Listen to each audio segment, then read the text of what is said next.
Jemaat yang terkasih dalam Tuhan Yesus Kristus, pembacaan firman Tuhan pada hari ini dasarkan pada Yesaya 43 ayat 1 sampai 7. Yesaya 43 ayat 1 sampai 7. Saya akan membacakan bagian ini, silakan Bapak Ibu dan Saudara mengikuti dalam hati. Demikian firman Tuhan. Tetapi sekarang beginilah firman Tuhan yang menciptakan engkau, hai Yakub, yang membentuk engkau, hai Israel.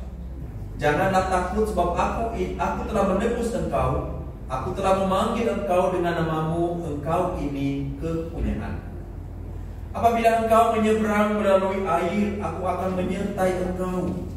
Atau melalui sungai-sungai, engkau tidak akan dihanyutkan. Dan apabila engkau berjalan melalui api, engkau tidak akan dihanguskan. Dan nyala api tidak akan membakar engkau. Sebab akulah Tuhan Allahmu yang Maha Kudus, Allah Israel, Juru Selamatmu. Aku menebus engkau dengan Mesir dan memberikan Ethiopia dan Seba sebagai gantimu. Oleh karena engkau berharga di mataku dan mulia, dan aku ini mengasihi engkau, maka aku memberikan manusia sebagai gantimu dan bangsa-bangsa sebagai ganti nyawamu. Janganlah takut, sebab aku ini menyertai engkau. Aku akan mendatangkan anak cucumu dari timur, dan aku akan menghimpun engkau dari barat. Aku akan berkata kepada utara, berikanlah, dan kepada selatan, janganlah tahan. Bawalah anak-anakku laki-laki dari jauh, dan anak-anakku perempuan dari ujung-ujung bumi. Semua orang yang disebutkan dengan namaku, yang kuciptakan untuk kemuliaanku, yang kubentuk dan yang juga kujadikan. Demikianlah firman Tuhan. Berbahagialah setiap orang yang merenungkan firman Tuhan setiap hari dan yang melakukan dalam perjalanan kehidupannya. Jemaat terkasih, shalom. Shalom. Izinkan saya menyampaikan selamat Natal dan juga selamat tahun baru kita sekalian. Biarlah kiranya dengan pengharapan yang pasti dalam Tuhan, kita jalani tahun 2025. Hari ini dalam pertukaran mimbar, saya Pendeta Rudi dari Gereja Kristus Petamburan membawa salam hangat dari majelis dan juga jemaat Petamburan untuk Bapak Ibu di Gereja Kristus Cibubur Legenda Wisata. Dan hari ini spesial Bapak Ibu. Majelis bukan hanya mengutus saya ke tempat ini, tapi mengutus 3 orang pada hari ini melayani bersama-sama. Ada Penatua Yohanes Letumeten, Bapak Agung, dan juga Bapak Haji yang melayani bersama-sama dengan saya pada hari ini di kebaktian ini. Jadi bonus. Dan ini satu program kami di Gereja Kristus Petamburan untuk pertukaran mimbar di lingkungan Sinode Gereja Kristus. Setidaknya vokal grup di lingkungan Gereja Kristus Petamburan mendampingi setidaknya 1 kali pendeta yang melayani di Gereja Kristus yang lain. Ya, jadi hari ini di awal tahun ini satu kehormatan dari kami boleh kemudian melayani bersama-sama. Baik, hari ini juga pertukaran mimbar di lingkungan Sinode. Tentunya kita tetap menjaga kebersamaan kita di lingkungan Sinode. Kita tahu bersama bagaimana pelayanan Sinode juga yang sangat membutuhkan kepangan dari setiap kita, dari majelis jemaat dan juga dari seluruh anggota jemaat, sehingga pelayanan juga kebersamaan di lingkungan Sinode Gereja Kristus bisa tetap terpelihara dengan baik. Hari ini temanya adalah rahasia kemenangan murid Kristus. Ngomong-ngomong Bapak Ibu, kalau rahasia boleh nggak diceritakan? Boleh Bapak Ibu? Kalau tidak boleh saya mau pulang hari ini. Jadi ini bukan rahasia lagi, tapi kita mau belajar dari kebenaran firman Tuhan bagaimana kemenangan seorang murid Kristus. Bapak Ibu yang terkasih, saya kurang tahu Bapak Ibu ada yang pernah ke toko barang bekas tidak? Pernah? Saya pernah Bapak Ibu ya, ke toko barang bekas. Apalagi kalau toko barang bekasnya buku. Nah, saya suka karena buku mahal. Jadi cari tempat bekas saja lah. Ya, yang penting masih bisa terbaca dan bukan fotokopian. Nah, sekarang sudah banyak fotokopian gitu. Dianggapnya ori, padahal itu fotokopian dijual gitu ya. Jadi buku-buku. Nah, ada seorang ibu yang bernama Jessica Vincent. Jessica Vincent ini berkunjung ke toko barang bekas.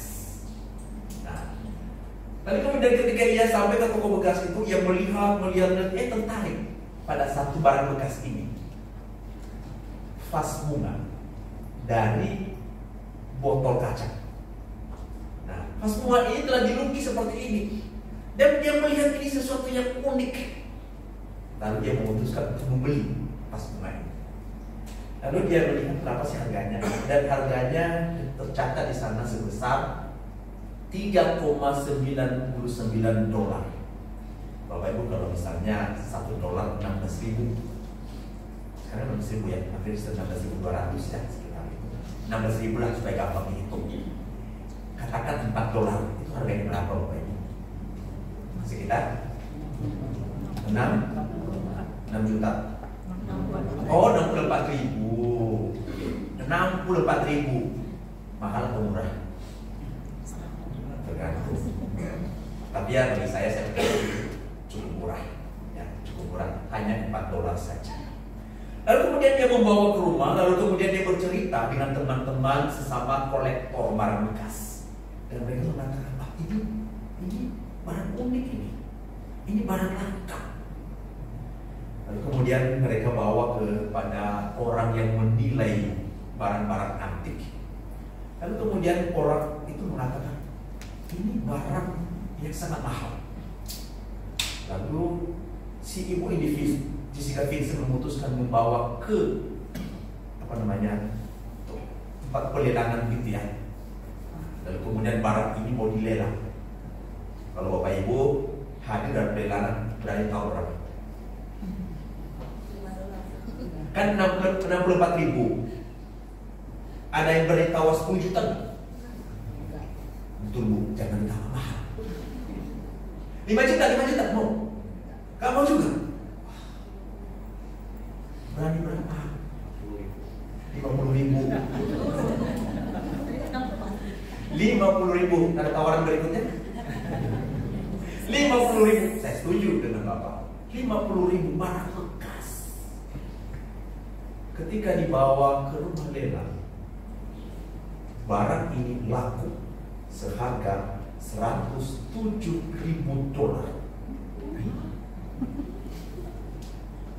$107.000 kali 16.000 berapa Bapak Ibu?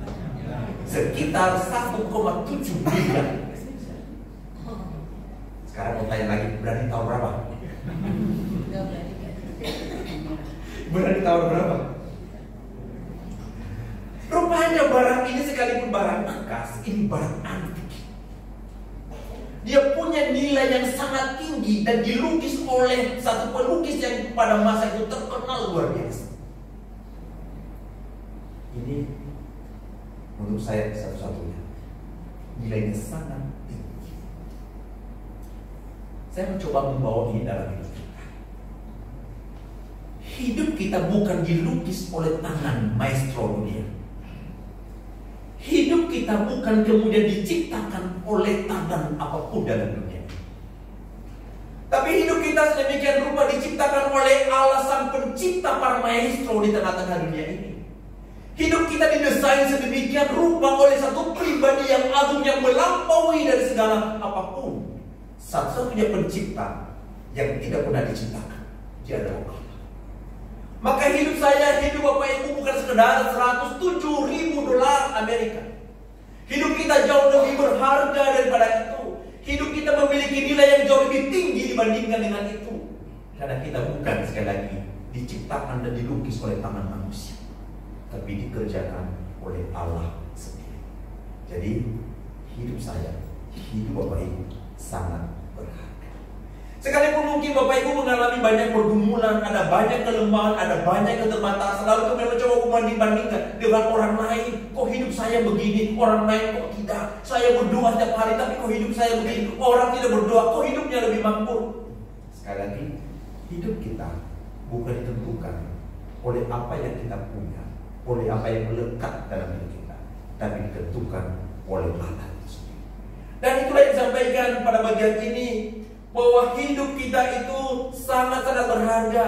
Bahkan setiap kita adalah pribadi-pribadi yang menjadi pemenang di tengah-tengah berbagai pergumulan hidup. Kenapa? Karena kita itu dimiliki oleh Allah. Ini penting. dimiliki oleh Allah. Hidup saya milik Allah. Hidup Bapak Ibu milik Allah. Hidup saya bukan milik istri saya. Hidup istri saya bukan milik saya. Anak-anak saya 2 orang bukan milik saya. Semuanya milik Allah. Allah yang menciptakan. Karena Allah yang menciptakan semua kita, maka kita adalah pribadi-pribadi yang sangat berharga. Bahkan di tengah-tengah berbagai pergumulan pun Tuhan menopang kita menjadi murid-murid Kristus yang menang di tengah-tengah pergumulan hidup. Bapak Ibu, saya dan Bapak Ibu sekalian diciptakan berdasarkan gambar dan rupa Allah. Ya. Saya dan Bapak Ibu dan saudara diciptakan berdasarkan gambar dan rupa Allah. Karena diciptakan berdasarkan gambar dan rupa Allah, maka kita itu kemudian mencerminkan Allah. Ada beberapa atribut Allah yang kemudian juga hidup dalam diri kita untuk mencerminkan bahwa kita adalah gambar dan rupa Allah. Tetapi status kita sebagai gambar dan rupa Allah itu kemudian telah tercemar. Kita rusak secara total. Tapi jangan dipahami Bapak Ibu bahwa rusak secara total itu maka dalam diri manusia sudah tidak ada lagi kebaikan. Rusak secara total maksudnya bahwa dosa itu telah meracuni, telah mencemari seluruh aspek kehidupan kita. Atau berbahasa mengatakan susu sebelah dirusak oleh 9 titik. Nilainya berapa banyak? 1 titik. Tapi 1 titik telah merasuk, 1 titik telah mencemari susu yang sebelahnya, sehingga kemudian dikatakan susu itu menjadi susu yang rusak. Itulah hidup kita. 1 dosa, bahkan saya pikir ada yang hanya 1 dosa saja sehari ini. Oh Bapak Ibu, seorang pendeta pun juga banyak dosanya Bapak Ibu. Artinya bahwa saya juga sudah tercemar oleh dosa. Kita semua sudah tercemar oleh dosa. Kalau sudah tercemar oleh dosa, tentu kita semua berada di bawah tangan Allah yang murka, berada di bawah kemuliaan Allah. Dan itulah yang dialami oleh orang-orang Israel pada masa itu. Kalau kita perhatikan dari sejak Yesaya 1 sudah dikatakan di sana bagaimana bangsa ini memuji Tuhan, menyampaikan korban kepada Allah. Tetapi ketika mereka menaikkan pujian kepada Allah, Tuhan katakan apa? Aku tidak mau dengar pujianmu.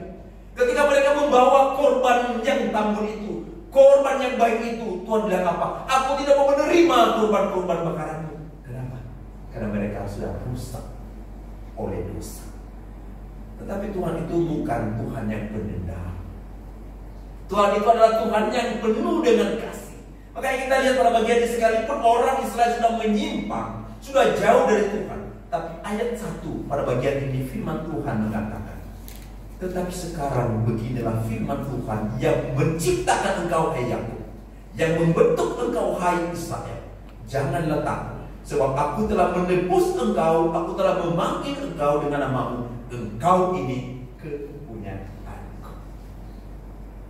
Sekali lagi pada bagian menegaskan bagaimana inisiatif Allah, bagaimana kemudian karya Allah. Yang tadinya mereka jauh dari Allah, menyimpang dari Allah, tapi Allah mengerjakan pekerjaan yang besar, yang menebus mereka, yang memanggil mereka, dan yang menegaskan, betul kamu tadinya hidup menyimpang, betul tadi kemudian kamu hidup untuk diri sendiri, bahkan untuk berhala. Tapi ingat, sekarang aku sudah menebus engkau, sudah memanggil engkau, dan engkau menjadi milikku. Itu kata Tuhan. Engkau ini adalah kepunyaan. Sehingga orang yang menjadi kepunyaan Tuhan, ayat 7 menegaskan bahwa semua orang yang disebutkan dengan namaku, yang kuciptakan untuk kemuliaanku, yang kubentuk dan yang juga kujadikan. Artinya apa? Setelah Israel itu kemudian ditebus, setelah Israel itu kemudian dipanggil, maka mereka bukan lagi milik mereka sendiri, tapi mereka adalah milik Allah, diciptakan kembali dalam kemuliaan, dan ujungnya adalah untuk menyatakan kemuliaan bagi Tuhan itu sendiri. Bapak Ibu dan saudara yang terkasih dalam Tuhan Yesus, tentu pada zaman sekarang kita memahami tentang karya Allah melalui Yesus Kristus. Natal baru saja kita rayakan bersama-sama. Natal bukan sekedar pesta. Natal bukan sekedar lampu gemerlapan lampu. Tapi Natal sesungguhnya adalah satu momen besar di mana Allah itu berinkarnasi yang mau datang ke tengah dunia menjadi manusia. Jadi bukan sekedar masalah ini lahir satu pribadi, bukan masalah lahir satu bayi, tapi Allah itu dalam kemuliaannya, dalam kebesarannya yang mau menjadi manusia dalam wujud Yesus Kristus. Dan itu yang kita rayakan. Tapi tidak berhenti ketika Natal. Kalau berhenti hanya di Natal itu, maka penebusan yang dikerjakan oleh Allah itu belum tuntas. Maka kemudian sebagaimana dalam 1 Petrus 1 ayat 18 sampai 19 mengatakan bahwa sebab kamu tahu bahwa kamu telah ditebus dari cara hidupmu yang sia-sia, yang kamu warisi dari nenek moyangmu, itu bukan dengan barang yang fana, bukan pula dengan perak atau emas, melainkan dengan darah yang mahal, yaitu darah Kristus yang sama seperti darah anak domba yang tak bernoda dan tak bercacat. Bapak Ibu sekali lagi, untuk kemudian mengembalikan status kita sebagai milik Allah, itu bukan dibeli dengan emas, bukan dibeli dengan perak. Dan untuk mengembalikan status kita juga sebagai milik Allah, bukan karena kita ini orang yang baik, bukan karena amal ibadah kita, bukan karena sedekah kita, bukan karena kemudian kita rajin untuk melayani, tapi semata-mata karena pekerjaan Allah, inisiatif Allah, dan dibayar dengan sangat mahal. Firman Tuhan mengatakan dengan darah yang mahal, yaitu darah Kristus, darah yang tidak bernoda, darah yang kudus. Darah saya kudus atau bernoda? Bernoda, Bapak Ibu. Saya manusia yang hidup dalam darah dan daging. Nanti kalau pulang baru disempurnakan. Kita sudah dibayar. Dibayar dengan cicil atau lunas? Lunas, yakin. Dan itu dikasih oleh Paulus kepada jemaat di Korintus, yang mengatakan bahwa sebab kamu telah dibeli dengan harganya telah lunas dibayar. Kalau sudah lunas, ngapain dong? Firman Tuhan katakan karena itu muliakanlah Allah dengan tubuh. Sekali lagi, karena kita ini milik Allah, sudah dibeli dengan lunas, harganya sangat mahal. Maka setelah itu kita punya tanggung jawab, punya kewajiban memuliakan Allah di sepanjang kehidupan setiap kita. Kapan kita melakukan? Saya mengutip apa yang dikatakan oleh Paulus kepada jemaat di Roma, bahwa sebab jika kita hidup untuk Tuhan, dan jika kita mati untuk Tuhan. Jadi baik hidup mau atau mati, kita adalah milik Tuhan. Artinya sekali lagi jelas sekali pada bagian diri kita adalah milik Allah, kita milik Tuhan, sudah dibeli. Maka kita harus memuliakan Tuhan dalam perjalanan kehidupan. Hidup kita berharga menjadi para pemenang, karena kita berlari karena siapa? Tuhan. Kita milik Tuhan. Bapak Ibu, status kita di tangan siapa itu menentukan. Contoh untuk kita pahami ini misalnya, Bapak Ibu kenal dengan ini Tiger. Dia ngapain Bapak Ibu profesinya? Golf profesional. Dia punya stick golf. Kira-kira berapa harga stick golf? Ada yang golf profesional di sini? Kalau saya mengatakan stick golf itu sekitar 15 juta, dia bilang ya, stick golf 15 juta. Stick golf yang 15 juta, kalau tangan saya harganya berapa? Tahu berapa? Orang jawab kasih paru dia dan 5 juta aja. Tapi kalau stick golf itu berada di tangan Tiger Woods, tahu berapa? Oh Bapak Ibu, saya yakin harganya bukan 15 juta. Kenapa? Karena di belakang itu organ ini miliknya Tiger Woods. Maka harganya bisa berlambung tinggi, bisa menjadi 100 juta atau berapa ratus juta. Kenapa? Karena dipegang, dimiliki oleh seorang yang profesional, yang terkenal kehebatannya di seluruh dunia. Stick golf, harganya ditentukan oleh siapa yang memilikinya, siapa yang memegang. Contoh lain, Kenal dengan ini? Mark McGwire.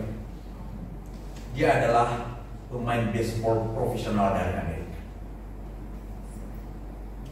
Karena dia punya stick baseball, dia beli dari toko, ya mungkin sekitar 10 juta lah ya. Tapi ketika berada di tangannya, harganya sekali lagi bisa menjadi ratusan juta. Kenapa? Karena dia dikenal sebagai pemecah rekor home runs sebanyak 65 kali. Home run itu apa? Ketika dia pukul bolanya, lalu kemudian bola jauh ke depan, dia lari, dia kembali kepada home. Dan itu dilakukan sebanyak 65 kali. Kemenangan Amerika terkenal. Maka karena siapa dirinya menentukan stick atau menentukan baseball itu menjadi berharga. Contoh lain, supaya kita mudah mendaratkannya. Kenal ini? Siapa? Siapa? Michael Jordan, pemain basket. Ini ada pemain basket di sini ya. Bola basket berapa sih harganya? 500.000, 2 juta, 2 juta. Kalau harga basket 2 juta di tangan saya, tetap harga 2 juta bahkan mungkin mengalami berharga.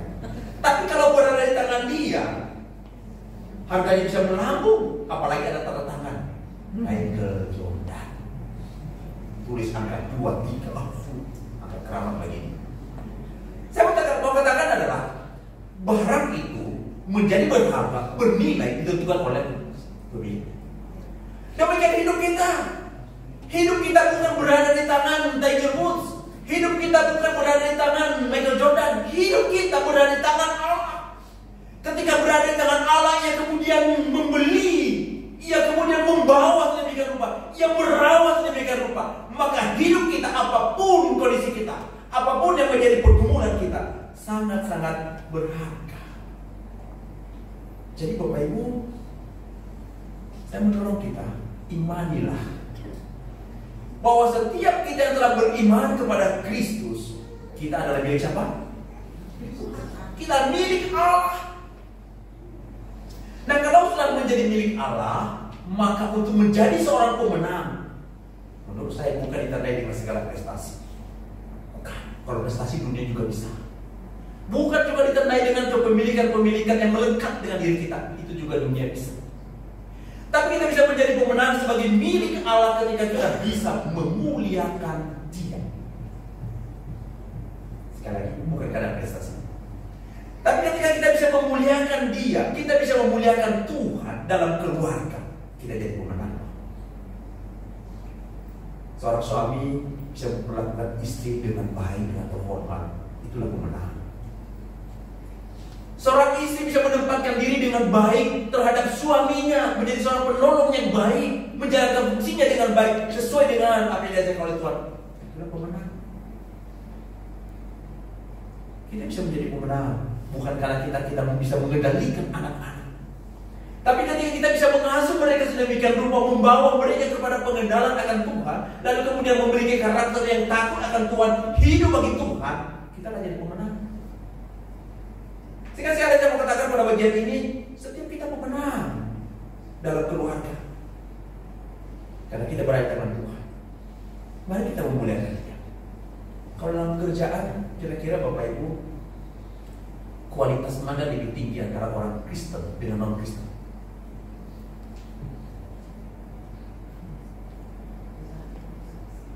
Seringkali saya mendapatkan pekerjaan yang non-Kristen kualitasnya lebih baik. Tapi bukan berarti yang Kristen tidak ada yang baik juga.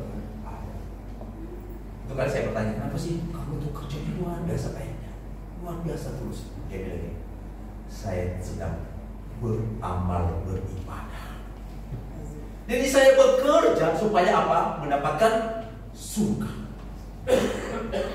Kalau orang Kristen bekerja untuk surga kan? Enggak. Surga udah diberikan duluan melalui kematian Yesus. Jadi nggak usah bekerja untuk surga. Kerjanya untuk apa? Memuliakan Allah, bukan untuk surga. Keselamatan sudah dicurahkan, sudah diberikan. Jadi kita bekerja, kita memuliakan Tuhan melalui pekerjaan. profesi apapun bagi saya adalah tempat di mana kita memuliakan Tuhan. Jadi bukan memuliakan hanya di gereja. Ketika Bapak Ibu berada di kantor, itu adalah tempat di mana kemudian Bapak Ibu memuliakan Allah melalui panggilan di dunia pekerjaan. Kenapa? Kita milik siapa? Milik Tuhan, harus memuliakan. Demikian juga dalam pelayanan. Pelayanan adalah tempat di mana kita seharusnya sepenuhnya kita memuliakan Allah dalam pelayanan. Tapi ngomong-ngomong, kenapa banyak gereja yang percaya? Kenapa gereja banyak yang berantem ya? Artinya, wadah yang salah.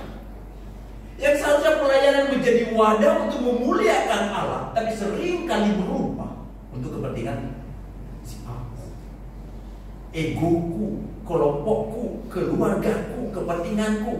Bahkan ada oknum untuk mendapatkan uang melalui. Ini sekali lagi jauh dari status kita, kalau itu terjadi, jauh dari status kita sebagai milik Allah. Jauh dari status kita yang telah dibeli dengan darah yang mahal.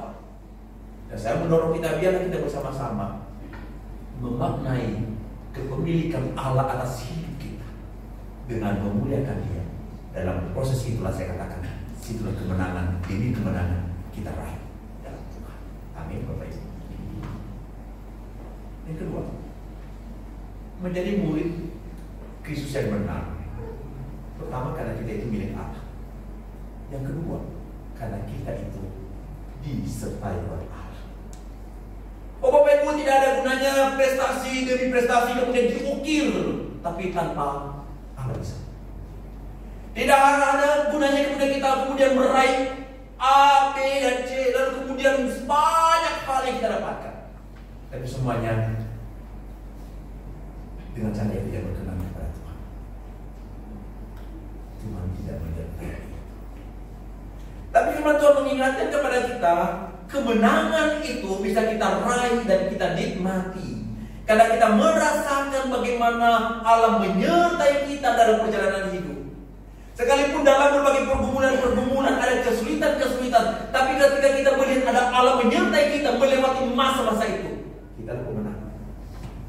Bukan lalu kemudian mencari jalan-jalan pintas, jalan-jalan tikus, gitu ya, untuk menyaksikan masalah yang jauh dari apa yang Tuhan mau. Ketika kita kemudian menjalani tugas kerjaan dengan baik dan merasakan dan mengandalkan penyertaan Tuhan, disitulah titik dikatakan murid Kristus yang benar.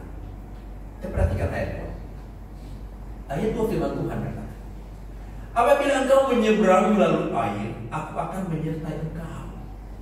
Atau melalui sungai-sungai, engkau tidak akan dihanyutkan. Nah, Bapak Ibu, saya berharap ini jangan ditafsir secara harfiah. Nanti Bapak Ibu tiba-tiba pergi ke Citarum, lagi musim hujan ini ya, lalu kemudian airnya sudah penuh dan mengatakan, saya klaim firman Tuhan dalam Yesaya 43, saya tidak akan dihanyutkan. Masuk bro. Saya yakin Bapak Ibu akan ada gaya renang, gaya dada. Lama-lama jadi gaya batu karena arus yang begitu deras. Sekali lagi jangan difahami secara harfiah. Tapi bagaimana kita memahami bagian ini? Kita memahami pada bagian ini adalah ada Tuhan yang menyertai ketika masa sulit itu terjadi. Jadi jangan cari masa sulit atau jangan buat masa sulit. Nggak usah dibuat, akan datang sendiri. Tapi ketika ia datang, kita harus mengimani bahwa kita tidak berjalan sendiri. Kita tidak menghadapi sendiri masa-masa itu. Masa yang berat, masa yang sulit, ada Tuhan yang menopang, ada Tuhan yang menyertai. Disitulah keberhasilan. Bukan karena hikmat saya, bukan karena kemudian jaringan saya lebih luas, bukan karena kemampuan saya mempengaruhi banyak orang, bukan. Tapi karena Tuhan menyertai, maka kita menjadi pemenang di tengah-tengah kesulitan. Selanjutnya ayat 2 mengatakan, apabila engkau berjalan melalui api. Bapak Ibu ada di sini mau berjalan melalui api, kayak debus itu. Firman katakan, apabila engkau berjalan melalui api, engkau tidak akan dihanguskan dan nyala api tidak akan membakar engkau. Sekali lagi saya pesan, jangan ditafsir secara harfiah. Ya, nanti di rumah coba-coba, ayo anak-anak kumpulin arang-arang gitu ya. Papi mau buktikan benar nggak pendeta khotbah hari ini. Jangan pendetanya bohong lagi. Tolong jangan ya. Jangan ditafsir seperti itu. Sekali lagi pada bagian ini mengatakan kepada kita ada ancaman. Ada masa-masa yang sulit. Ketika ada masa-masa yang sulit itu, Tuhan ingatkan kepada kita bahwa masa sulit itu tidak akan menenggelamkan kita. Masa sulit itu tidak akan kemudian mematikan kita. Masa sulit itu tidak membuat kita menjadi kehilangan pengharapan. Kenapa? Ada Tuhan yang menyertai. Amin. Itu yang kita harus imani. Ayat 5 mengatakan, janganlah takut, sebab aku ini menyertai engkau. Aku akan mendatangkan anak cucumu dari timur, dan aku akan menghimpun engkau dari barat. Saya mencoba membayangkan bagian ini, apa sih yang maksud pada bagian ini. Mohon maaf ya, saya membayangkan ada satu pribadi yang sudah usia lanjut, lalu sudah tidak berdaya lagi, lalu anak-anaknya sudah tercerai-berai ke berbagai tempat, lalu kemudian tanpa tumpangan yang kuat, lalu kemudian dia mengeluh, lalu memikirkan bagaimana hidup saya setelah ini. Lalu Tuhan mengatakan, tenang, aku menyertai engkau. Aku akan kemudian tuntun anak-anakmu dari berbagai pulau manapun untuk memperhatikan engkau, untuk menopang engkau. Itu cara Tuhan. Itu cara Tuhan untuk menyertai. Ia tidak akan membiarkan, Ia tidak akan meninggalkan kita. Bahkan kebutuhan-kebutuhan yang mendasar secara fisik, Tuhan sangat peduli. Tuhan tidak hanya peduli untuk keselamatan jiwa kita nanti kalau mati masuk surga. Iya, kalau matinya sekarang. Kalau masih Tuhan berikan waktu 20 tahun lagi, 30 tahun lagi, 50 tahun lagi, bagaimana dong? Dan saya mau katakan bahwa perhatian Tuhan bukan sekedar membuat kebutuhan-kebutuhan rohani kita itu terpenuhi, tapi ada kebutuhan fisik. Makanya dikatakan dalam Matius 6, Yesus mengatakan, karena itu aku berkata kepadamu, janganlah khawatir akan hidupmu, akan apa yang hendak kamu makan atau minum, dan janganlah khawatir pula akan tubuhmu, akan apa yang hendak kamu pakai. Apa maka maksud Tuhan pada bagian ini disampaikan, kan kamu udah punya deposito, udah tenang aja lah hidupmu, makan saja, makan dari uang deposito juga cukup, udah tenang aja ya. Bukan Bapak Ibu. Pada bagian ini firman Tuhan menegaskan kepada kita, kalau saja Tuhan memelihara burung-burung, kalau saja bunga bakung didesain oleh Tuhan sedemikian rupa, terlebih engkau yang ditebus dengan darah yang kudus, terlebih engkau adalah manusia yang merupakan ciptaan yang tertinggi atau puncak dari segala ciptaan, lebih berharga daripada Tuhan, dipelihara oleh Tuhan, disertai oleh Tuhan di tengah-tengah berbagai pergumulan. Kalau Tuhan sudah mengatakan aku menyertai engkau, masih khawatir, masih takut? Kalau takut berarti kita meragukan Tuhan sanggup untuk menyertai saya. Artinya kita harus keluar dari diri kita yang mungkin penuh dengan kekhawatiran, penuh dengan kegelisahan, lalu kemudian kita masuk pada level yang tinggi, melihat kepada Allah dari sudut pandang Allah, bahwa dalam penyertaan Allah, apa yang menjadi kebutuhan-kebutuhan kita, baik kebutuhan fisik sekalipun, makan dan minum, Tuhan akan pelihara. Bapak Ibu, kalau misalnya bangun pagi, ada dua pilihan Bapak Ibu. Bangun pagi, tidur kembali, melanjutkan mimpi, atau bangun, mewujudkan mimpi. Pilih mana Bapak Ibu? Lagi enak, lagi musim hujan. Aduh, berat sekali. Lagi mimpi drakor. Tanggung. Aduh, endingnya kayak apa ya? Aduh, penasaran saya sama musuh itu. Aduh, tanggung. Akhirnya lagi ya. Kepada kita diberikan pilihan, tidur kembali untuk melanjutkan mimpi, atau bangun mewujudkan mimpi. Tapi saya mendorong kita, ayo bangun, wujudkan mimpi, jangan terus bermimpi. Nanti lama-lama menghayal, ngamuk, lalu kemudian gitu ya, halusinasi segala macam. Bangun mewujudkan mimpi. Yang saya katakan pada bagian ini, ada bagian harus, ada bagian tidak. Bukan berarti ketika kita katakan, oh Tuhan menyertai, lalu kita diam-diam, saya tidak begitu lagi ya. Kan Tuhan menyertai. Firman Tuhan bilang Tuhan menyertai, tidur aja. Nanti juga dari surga turunkan, gitu ya. Peristiwa ketika mana diturunkan oleh Tuhan akan terjadi mujizat hari ini. Tunggu anak-anak, mana Tuhan akan hadir di halaman rumah. menjadi tanggung jawab kita. Kita bekerja dengan sebaik-baiknya, kita berusaha dengan sebaik-baiknya, kita memuliakan Tuhan di sana. Kita mengerjakan dengan sebaik-baiknya. Lihatlah di tengah-tengah berbagai pergumulan dalam usaha, dalam pekerjaan itu ada hadirnya Tuhan, ada penyertaan Tuhan menolong setiap kita. Itu yang Tuhan pesankan. Disitulah sekali lagi saya katakan titik di mana dikatakan kita sebagai murid Kristus yang benar. Allah itu berjanji Bapak Ibu, makanya jangan ragukan Dia. Allah sudah berjanji bahwa aku sekali-kali tidak akan membiarkan engkau. Dan Allah itu berjanji aku sekali-kali tidak akan meninggalkan engkau. Yang berjanji ini adalah Allah yang tidak pernah berdusta. Kalau saya yang janji sekalipun pendeta bisa nggak salah? Bisa nggak lupa? Bisa kan? Kalau berpikiran banyak pikirin lupa, nggak sengaja sih. Tapi Allah sekalipun yang memikirkan berapa banyak manusia di tengah dunia ini dengan segala kompleksitas yang terjadi, Allah bisa lupakan. Allah bisa lalai dengan janjinya. Saya meyakini dan mengimani Allah tidak pernah lalai menepati janji. Kalau Allah sudah berjanji yang tidak akan membiarkan kita, maka pastilah Allah tidak akan biarkan. Kalau Allah sudah berjanji tidak akan meninggalkan kita, maka pastilah Ia tidak akan meninggalkan. Bukankah Allah itu adalah roh? Allah itu bukan fisik. Fisik itu terbatas. Kalau saya ada di sini, saya kan ada di perjalanan, kan saya fisik. Tapi Allah itu roh. Pada detik ini yang hadir di sini, pada detik yang sama dia ada di pertempuran, pada detik yang sama ada di belahan dunia Afrika, pada detik yang sama ada di Afrika dan seluruh dunia dia ada. Itulah Allah. Kalau Ia ada di mana-mana, maka bagi saya Allah tidak perlu diragukan. Ia berjanji tidak akan membiarkan, Ia berjanji tidak akan meninggalkan, maka pasti akan berwujud. Amin.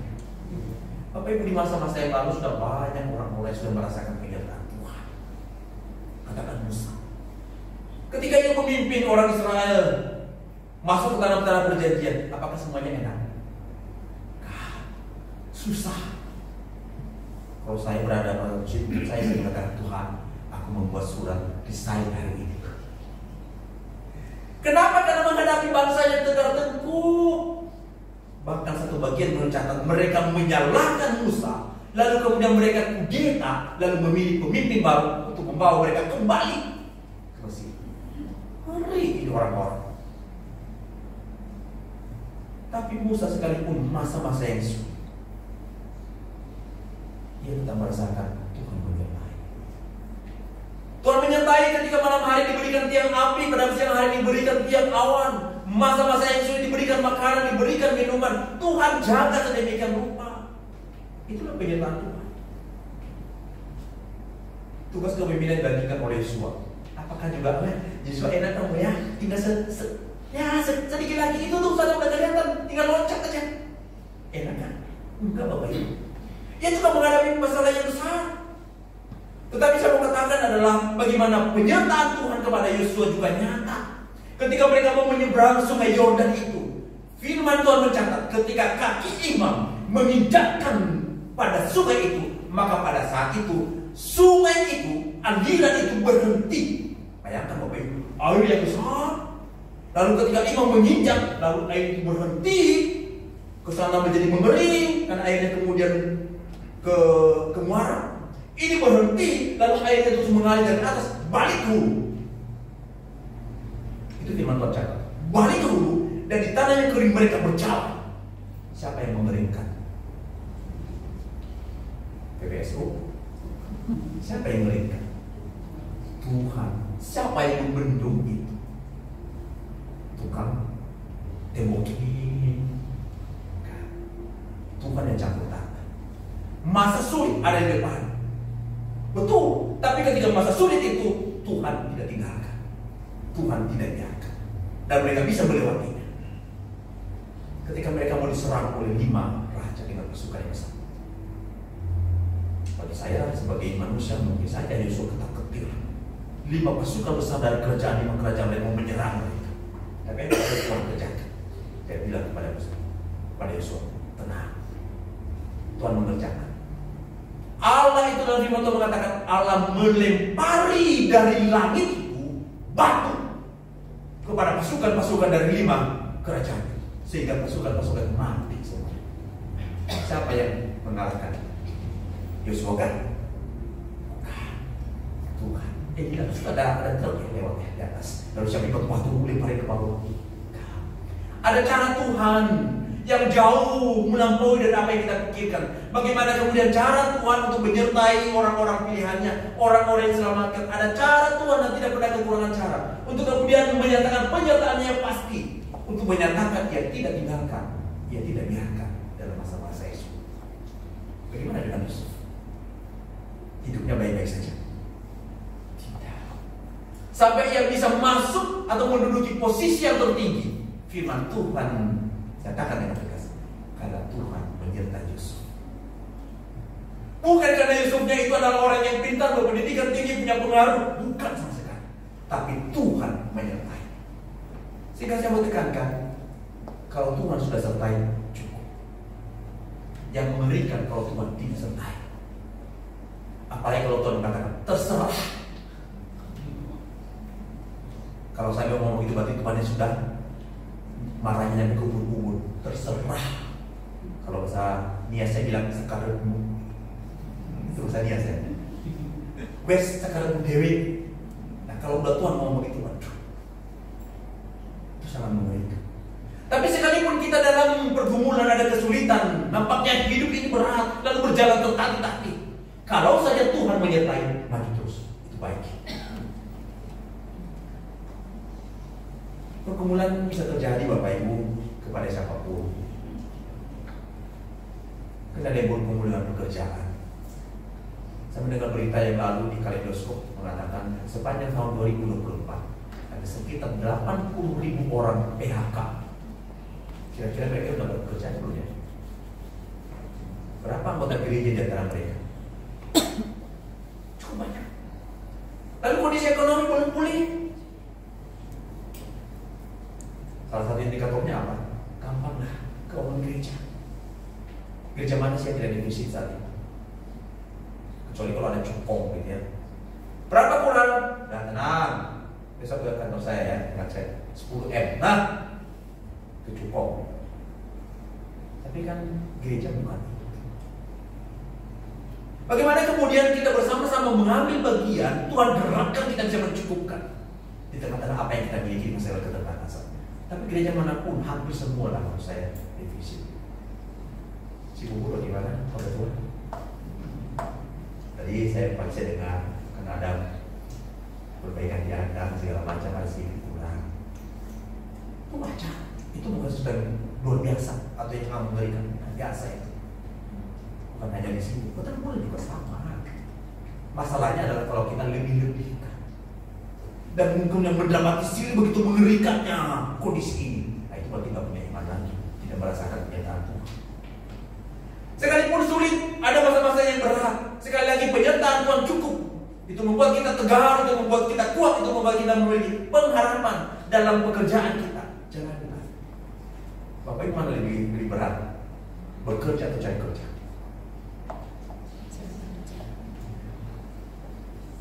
Cari kerja Bapak Ibu lebih berat daripada cari kerja. Cari kerja lebih berat daripada bekerja. Sekarang orang mengeluh, aduh pekerjaannya banyak sekali, ini belum saya beli lagi, bosku nggak ngerti ini. Saya mau katakan, lebih berat cari kerja daripada bekerja. Jadi kalau bekerja, dengan segala dinamika, bersyukur saja. Toh di sana ada siapa? Ada Tuhan yang menyertai. Itu yang penting. Ada Tuhan yang menyertai dalam dunia pekerjaan. Mohon maaf bagi Bapak Ibu yang akan memasuki atau sudah pensiun. Gimana perasaannya? Ada kekhawatiran kah? Seperti saya bilang sama saya, nanti kalau pensiun ngapain? Nah, ngapain? Dia bilang, lu kalau mami pensiun, lalu mami ngapain? Nah, terserah, ngapain? Itu anak kita, yang satu ini masih kelas 2 SMA, kalau lagi pensiun kita ini, yang satu masih kelas 1 SMP, ntar lagi kita pensiun nih, gimana? Saya mau katakan, kalau Tuhan sertai, aman. Bukan seberapa banyak kita tabung, tentu saja berarti kita juga jangan punya hikmat untuk kemudian mengelola berkat Tuhan. Kita punya hikmat. Tapi bukan itu menjadi andalan kita. Kalau Tuhan menyertai itu cukup. Sekalipun ada masa-masa yang sulit, kalau Tuhan sertai itu cukup bagi kita dalam berjalan di masa-masa yang sulit. Sekalipun mungkin tidak seperti dulu lagi penghasilan, kemudian sudah lagi tidak seperti dulu, sudah tidak punya lagi posisi, dan dalam banyak hal mungkin juga anak-anak hasil kesibukan mereka ngurus rumah tangga mereka masing-masing. Apa yang mengatakan, anak-anak nggak peduli lagi, dia peduli sama istrinya. Pada saya yang melahirkan dia. Enggak baik. Tuhan kita Allah yang baik, tidak akan tinggalkan, tidak akan biarkan.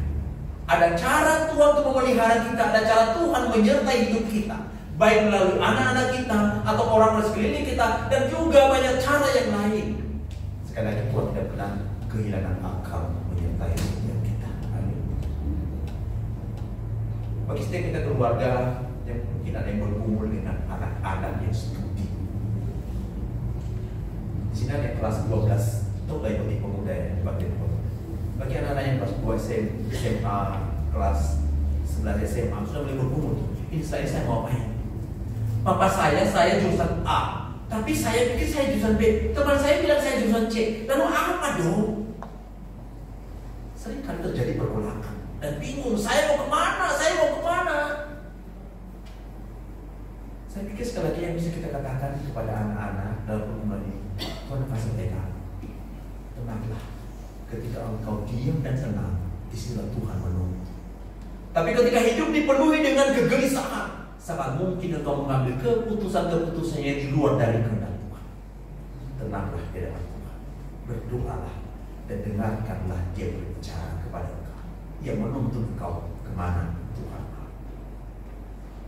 Ada antara teman-teman yang sedang bergumul dengan jodoh? Atau kita orang tua yang bergumul, anaknya diam-diam aja, santai-santai aja.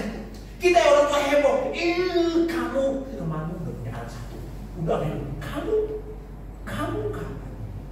Belum lagi kalau datang surat undangan resepsi. Nah, lihat baca tuh, kapan nama boleh disebut? Sering kali menjadi tekanan tersebut. Sekali saya mau katakan adalah dalam pergumulan ini ada Tuhan menyertai. Kesulitan biasa itu umum terjadi, tapi cara kita menyikapinya itu yang luar biasa. Kalau kita menyikapinya dan tahu dan ada Tuhan menyertai, tenang. Sekarang ini bukan karena masalah yang tidak ada, tapi Tuhan menyertai di tengah-tengah berbagai pergumulan. Pelayanan 2025 tidak mudah. Ya, kurang tahu dengan Ibu Korle dari sana. Tapi menurut saya secara umum tidak mudah. Pertama, tingkat kehadiran di gereja jauh dibandingkan sebelum pandemi. Ya. Lalu yang kemudian, sekarang kalau Petamburan menghadapi orang tuanya tinggal di sekitar Petamburan, anak yang menikah lalu punya rumah jauh, daerah Bekasi, daerah Tangerang, di berbagai tempat. Jadi yang beribadah di Petamburan siapa? Tinggal orang tuanya. Anaknya kapan datang? Waktu Natal, waktu Paskah, waktu baptis anak. Lalu kita paksa, kalau kamu nggak mau gereja minggu sini kamu tes keluar ya. Boleh nggak bagi bilang gitu? Nggak boleh. Sekali lagi ini kondisi pelayanan tidak mudah. Disitulah sekali butuh hikmah daripada Tuhan. Dari tengah-tengah berbagai pergumulan itulah kita boleh merasakan Tuhan sertai, Tuhan hadir dalam pergumulan ini. Toh gereja dengan segala pergumulan ini bukan milik kita, bukan milik keluarga, ini milik Tuhan dan kita dipercayakan untuk melayani di gereja. Ayo kita jalan saja. Tuhan menuntut kemana jalan ini? Doa, tanya Tuhan mau kemana di gereja? Tuhan apa yang selalu lakukan? Tapi kalau Tuhan sudah berbicara, kita juga jangan diam-diam. Ya Tuhan, ya sudahlah Tuhan, biar orang lain lakukan, saya aja diam-diam di sini. Tidak juga begitu. Tapi kalau Tuhan sudah tuntun dengan jelas dalam doa, dalam pergumulan kita, lalu melalui diskusi-diskusi, Tuhan juga menuntut jalan. Yang penting sekali lagi, Allah menyertai. Maka Bapak Ibu yang terkasih, dalam menjalani kehidupan kita di 2025 memang tidak mudah. Kita nggak tahu sekarang dinamika politik sudah, kita nggak tahu menggelinding kemana. Sekjen PDIP ditersangkakan, lalu mengancam ada keluaran video-video para pejabat negara yang ini pasti ada bergaining politik. Kita nggak tahu apa yang terjadi. Dan juga mungkin ada banyak hal yang lain yang terjadi. Kita nggak tahu apa yang terjadi. Tapi sekali lagi, sekalipun semuanya misteri, mari kita ingat bersama-sama bahwa setiap kita adalah milik Allah. Kalau kita milik Allah pasti dijaga, pasti dipelihara. Dan dalam perjalanan kita dalam pergumulan, kita sekali lagi sebagai milik Allah pasti disertai, tidak akan ditinggalkan, tidak akan dibiarkan. Karena firman Tuhan ini menolong kita dalam kehidupan pribadi, keluarga, kehidupan tentang pekerjaan, usaha, dan pelayanan.